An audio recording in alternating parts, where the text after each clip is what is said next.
શ્રી કૃષ્ણાય નમઃ. શ્રી ગોપીજન વલ્લભાય નમઃ. જય શ્રી કૃષ્ણ વૈષ્ણવો, સ્વાગત છે તમારું કેટી કોમરેડ ચેનલમાં.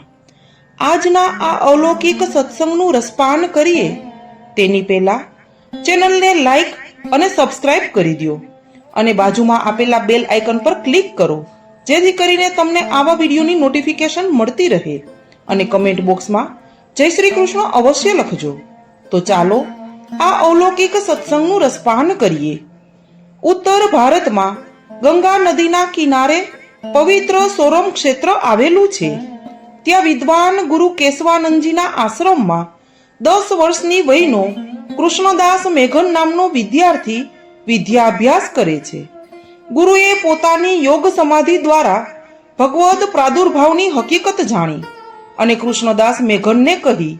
ત્યારથી તેના મનમાં ભગવદ દર્શનની ચટપટી લાગી છે. કૃષ્ણદાસ વિચાર કરે છે, આ સર્વ શાસ્ત્રોનો અભ્યાસ પ્રભુને સમજવા અને મેળવવા માટે જ છે, પરંતુ એ પરમાત્મા પોતે જ જો ભૂતલ પર પ્રગટ થયા હોય તો શાસ્ત્રોના અભ્યાસમાં જિંદગી પૂરી કરવા કરતા તેમને શોધી તેમના દર્શન સેવાનું સુખ કેમ ન લેવું જોઈએ. કૃષ્ણદાસ મેઘને પોતાના ગુરુને વિનંતી કરી, ગુરુદેવ, આપ ભગવાનના જે સ્વરૂપના પ્રગટ થવાની વાત કરતા હતા તેમને શોધવા જવાની મને આજ્ઞા આપો.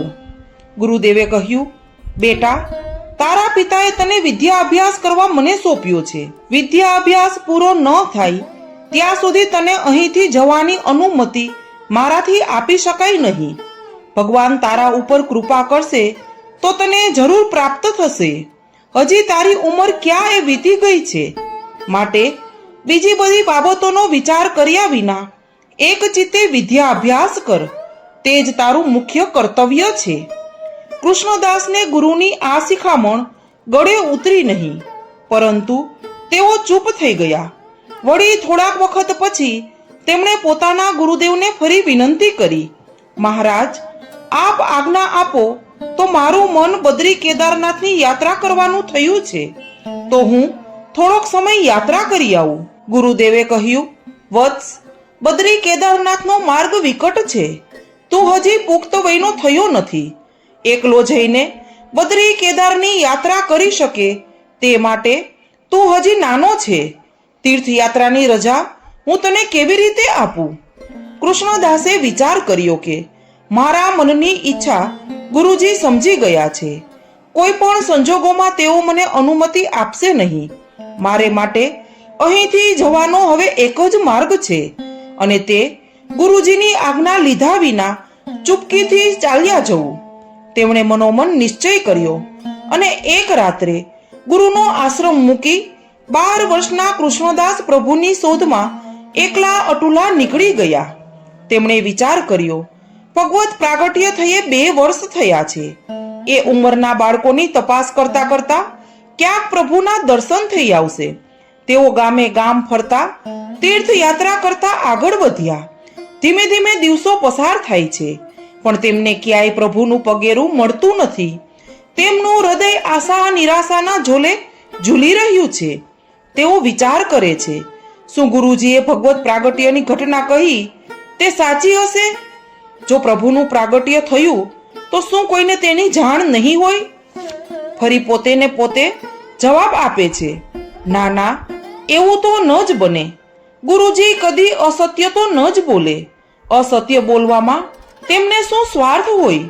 પરંતુ મારા જ કમ ભાગ્ય કે મને ભગવત દર્શનમાં વિલંબ થઈ રહ્યો છે. છતાં મારે હિંમત હારવી જોઈએ નહીં. પ્રભુના બનીને તેમને શોધવા માટે જીવન ખર્ચી નાખે છે. તેમને પ્રભુ અવશ્ય દર્શન આપવાની કૃપા કરે જ છે. નાનકડા ધ્રુવ અને પ્રહલાદમાં દ્રઢ વિશ્વાસ હતો, તો પ્રભુએ તેની શ્રદ્ધાનું ફળ તેમને જરૂર આપ્યું છે. એ પ્રહલાદ અને ધ્રુવ કરતા તો હું ઘણો મોટો છું, માટે મારે શ્રદ્ધા ગુમાવવી જોઈએ નહીં. ગુરુજી પણ શીખવતા હતા કે શ્રદ્ધા રાખે છે તેને અવશ્ય ભગવત પ્રાપ્તિ થાય જ છે. તેઓ કાશી ગયા. ત્યાં પ્રત્યેક મઠ અને આશ્રમમાં તેઓ ઘૂમી વળ્યા, પણ ક્યાંય એને ભગવાનનો પતો લાગ્યો નહીં. એક વિદ્વાને હવે યુવાન બની ચૂકેલ કૃષ્ણદાસજીને સલાહ આપી, ભાઈ, ભગવાનને શોધવા તો નીકળ્યો છે, પણ તે એમ સહેલાઈથી હાથમાં નહીં આવે. છતાંય તારે પ્રયત્ન કરવો જ હોય તો તીર્થરાજ પ્રયાગ પહોંચી જા. ત્યાં કુંભમેળો ચાલે છે. ત્યાં આખા દેશમાંથી ખૂબ જ ધર્મનિષ્ઠ યાત્રાળુઓ ત્યાં આવ્યા છે. ત્યાં કદાચ તને એમની જાણકારી પ્રાપ્ત થાય. ડૂબતો માણસ તરણું પકડે એમ કૃષ્ણદાસને અંધકારમાં એક દીવો હાથમાં આવી ગયો. તેઓ પ્રયાગના માર્ગે આગળ વધ્યા. પ્રયાગમાં ત્રિવેણી સંગમના ઘાટ ઉપર તેઓ ફરી રહ્યા છે અને સૌને પૂછી રહ્યા છે, ભાઈ, પૃથ્વી પર ભગવાન પ્રગટ થયાનું તમે જાણો છો? તેમનો પ્રશ્ન સાંભળી સૌ તેમની સામે જુએ અને આગળ વધે, પણ કોઈ કશો જવાબ આપતા નથી. એક વ્યક્તિ મળ્યા. તેને કૃષ્ણદાસને જવાબ આપ્યો કે વત્સ, હું દક્ષિણથી આવું છું. ભગવાનના દર્શન કરવાનો લાભ આ નેત્રોને મળ્યો છે કે નહીં એની કશી ખબર નથી, પરંતુ દક્ષિણમાં વિજયનગરનું મહારાજ્ય છે. ત્યાં કૃષ્ણદેવરાયની ધર્મસભામાં હમણાં જ મોટો શાસ્ત્રાર્થ થઈ ગયો અને તે શાસ્ત્રાર્થમાં દેશભરના સર્વશ્રેષ્ઠ વિદ્વાનોને પરાજિત કરી બાલ સરસ્વતી એવા 13 વર્ષના એક કિશોરનો વિજય થયો છે. તેમનો કનકાભિષેક થયો છે. તેમનું સ્વરૂપ અતિ તેજસ્વી છે. તેમનું નામ શ્રી વલ્લભ છે. તેમને આચાર્ય પદવી પ્રાપ્ત થઈ છે. તેમની જીભ પર સાક્ષાત સરસ્વતીજી બિરાજતા હોય એવો મને પોતાને જાત અનુભવ થયો છે. આ સાંભળતા જ કૃષ્ણદાસનું હૃદય આનંદથી નાચી ઉઠ્યું. તેમને ખાતરી થઈ ગઈ કે શ્રી વલ્લભ જ ભગવત સ્વરૂપ છે, માટે મારે તેમની પાસે વહેલી તકે પહોંચી જઈ તેમના દર્શન કરવા જોઈએ. તેમણે પૂછ્યું, ભાઈ, શું વલ્લભ હાલ વિદ્યાનગરમાં જ બિરાજે છે? વિદ્યાનગર કયા માર્ગે જવાય? ત્યાં જતા કેટલો સમય લાગે? શ્રી વલ્લભ ત્યાંથી ક્યાં પધારવાના છે તે તમે જાણો છો? પેલા વ્યક્તિએ જવાબ આપ્યો, વત્સ, વિદ્યાનગર જતા સમય તો ઘણો લાગે, પણ સીધો રાજમાર્ગ વિદ્યાનગરની દિશામાં તને લઈ જશે. સાંભળવા પ્રમાણે શ્રી વલ્લભ ઠીક સમય વિદ્યાનગરમાં બિરાજવાના છે અને પછી દક્ષિણ ભારતની યાત્રાએ જવાના છે. તું જલ્દી વિદ્યાનગર પહોંચી જા. ત્યાં તને તેમના સર્વ સમાચાર મળી રહેશે. કૃષ્ણદાસ કોઈની રાહ જોયા વિના પૂછતા વિદ્યાનગરના માર્ગે આગળ વધ્યા. વિદ્યાનગર પહોંચવામાં રાત દિવસનો અને તકલીફોનો વિચાર કર્યો નહીં. ખૂબ જલ્દી તેઓ વિદ્યાનગર આવી પહોંચ્યા. તપાસ કરતા સમાચાર મળ્યા કે શ્રી વલ્લભ વિદ્યાનગરથી આગળ વધ્યા છે. હજી ગઈકાલે જ તેમણે પ્રસ્થાન કર્યું છે. અહીંથી થોડેક દૂર પંપા સરોવર છે તે દિશામાં પધાર્યા છે. કૃષ્ણદાસના પગમાં વધારે બળ આવ્યું. વિદ્યાનગરની શોભા માણવા રોકાવાને બદલે તેઓ પંપા સરોવરની દિશામાં આગળ વધ્યા. પંપા સરોવર પહોંચતા જ એક વડની નીચે આસન બિછાવી શ્રી વલ્લભ બિરાજ્યા છે. શ્રીમદ ભાગવતનું પારાયણ કરી રહ્યા છે. ત્યાં કૃષ્ણદાસ આવી પહોંચ્યા. તેમને ભગવદ કૃપાથી સાક્ષાત પૂર્ણ પુરુષોત્તમ સ્વરૂપના દર્શન થયા. આનંદ પરમાનંદ સ્વરૂપે શ્રી વલ્લભના દર્શન થતા કૃષ્ણદાસજીના રોમે રોમમાં આનંદની લહેરો ઉઠી આવી. તેમણે સાષ્ટાંગ દંડવત કર્યા. તેમના નેત્રોમાંથી હર્ષના આંસુઓ ચાલ્યા જતા હતા. આનંદ ન જીરવાતા તેમનો કંઠ રૂધાઈ ગયો. તેમના હોઠ સિવાય ગયા. તેથી હાથ જોડીને શ્રી વલ્લભના સ્વરૂપાનંદના લાવણ્યનું પાન કરતા અનિમેષ નયને નિરખતા ઊભા રહ્યા હતા. શ્રી વલ્લભે કૃષ્ણદાસને પોતાના સન્મુખ જોયા. પોતાના અંતરંગ જીવને ઓળખ્યો. શ્રીમદ ભાગવત પારાયણ અટકી ગયું. સસ્મિત વદને આજ્ઞા કરી, કૃષ્ણદાસ, તું આવ્યો તે ઘણી રાહ જોવડાવી. કૃષ્ણદાસે કહ્યું, કૃપાનાથ, આપની કૃપાથી આપને શોધતો ભટકતો છેવટે આપના ચરણારવિંદમાં આવી પહોંચ્યો છું. મારા જીવનનો મનોરથ પૂર્ણ થયો છે. ગુરુદેવની વાત સાચી પડી છે. આજે મારા હૃદયને પ્રતીતિ થઈ કે આપ કોઈ લૌકિક મનુષ્ય નથી. આપ તો શન મનુષ્યાકૃતિ સ્વરૂપે બિરાજતા સાક્ષાત પૂર્ણ પુરુષોત્તમ છો. આપ પરમાનંદ સ્વરૂપ છો. આપનું શ્રીઅંગ ભલે પ્રાકૃત જણાતું હોય, પરંતુ આપના રોમ રોમમાં મને તો અલૌકિક રસઘન સ્વરૂપના દર્શન થાય છે. આપના દર્શન કરી મારો વિરહ તાપ શમિત થયો છે. આપ કૃપા કરી મને અનાથને સનાથ કરો. સદાય આપની છત્ર છાયામાં રાખો અને આપની સેવા અને દર્શનનું સદાકાળ સુખ આપો. કૃષ્ણદાસની વિનંતીથી પ્રસન્ન થયેલા શ્રી વલ્લભે કૃષ્ણદાસને શ્રી અષ્ટાક્ષર મંત્ર આપી તુલસી માળા આપી સેવક કર્યા. દામોદરદાસ હરસાનીજીને બોલાવી આજ્ઞા કરી, દમલા, કૃષ્ણદાસ આવ્યો છે, તે સદાય આપણી સાથે રહેશે. તેને સેવા કાર્ય બતાવતા રહેજો અને તેનું ધ્યાન રાખજો. શ્રી વલ્લભે કૃષ્ણદાસને આજ્ઞા કરી, કૃષ્ણદાસ, સેવા કરવી છે ને? હમણાં રસોઈ સિદ્ધ થશે. પ્રભુને ભોગ ધરવા માટે પાતળો નથી.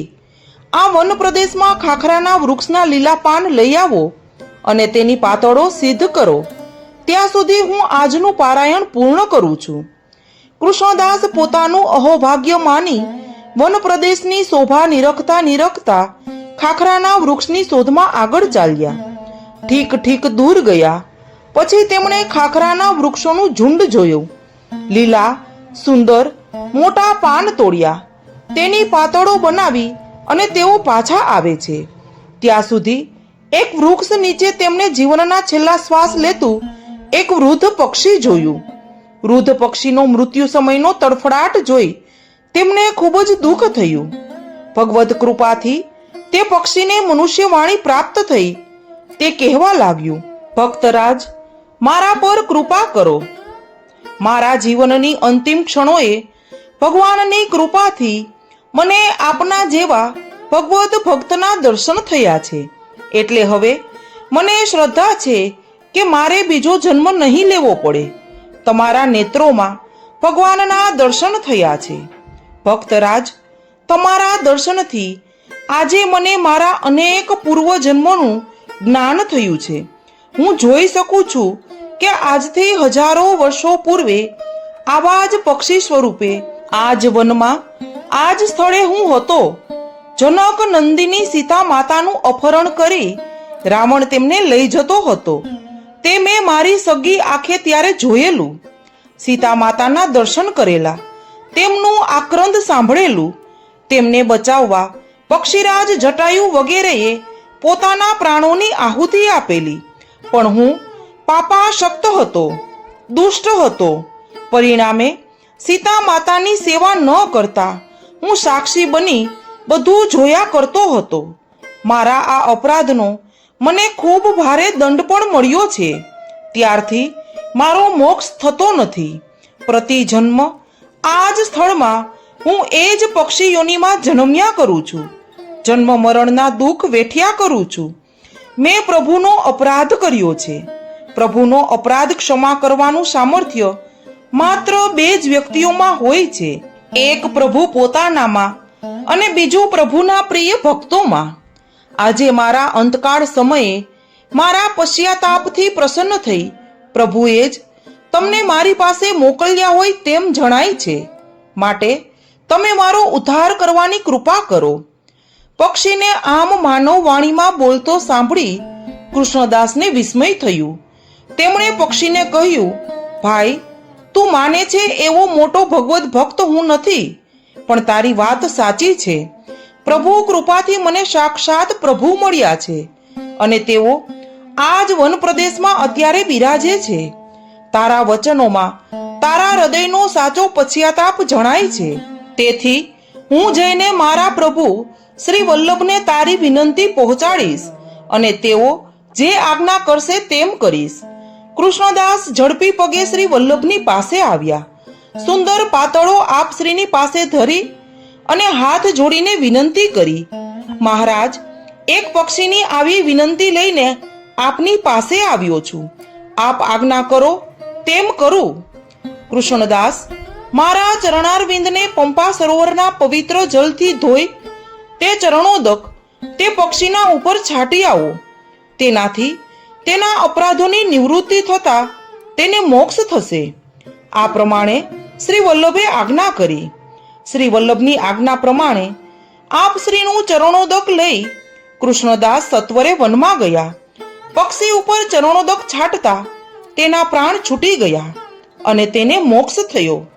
કૃષ્ણદાસ દ્વારા પક્ષીના ઉદ્ધારની આ વાત શ્રી વલ્લભના શિષ્ય પરિકરોએ સૌએ જાણી અને કૃષ્ણદાસ ઉપર થયેલી શ્રી વલ્લભની કૃપાથી સૌ પ્રસન્ન થઈ કૃષ્ણદાસને કહે છે, કૃષ્ણદાસ, તમારા અહો ભાગ્ય છે. શ્રી વલ્લભની તમારા ઉપર સદા કૃપા થઈ છે. આજથી પ્રતિદિન પ્રાતઃકાલે આપણા શ્રી ગુરુદેવનું આચાર્ય પૂજન કરીએ ત્યારે તેમના મસ્તકે છત્ર ધારણ કરવાની અલભ્ય સેવા અમે સૌ રાજી ખુશીથી તમને સોંપીએ છીએ. તમે યાજીવન શ્રી વલ્લભના છત્ર બનીને રહો એવી અમારા સૌની તમને શુભાશીષ છે. કૃષ્ણદાસે દીનતાથી પોતાને મળેલ આ લાભ ઉપરણાનો પાલવ પાથરી અને ઝીલી લીધો. તેમણે શ્રી વલ્લભનો જયઘોષ કર્યો. શ્રી વલ્લભના સર્વ શિષ્યોએ શ્રી વલ્લભના જયઘોષથી પંપા સરોવરનું શાંત વાતાવરણ ગજવી દીધું. આવી અતુલ્ય કૃપા શ્રી વલ્લભે કૃષ્ણદાસ ઉપર કરી તો વૈષ્ણવો આવી જ કૃપા શ્રી વલ્લભ આપણા સૌના ઉપર કરે અને આજના આ અવલૌકિક સત્સંગને શ્રી વલ્લભના ચરણોમાં સમર્પિત કરીએ. સર્વે વૈષ્ણવોને મારા જય શ્રી કૃષ્ણ.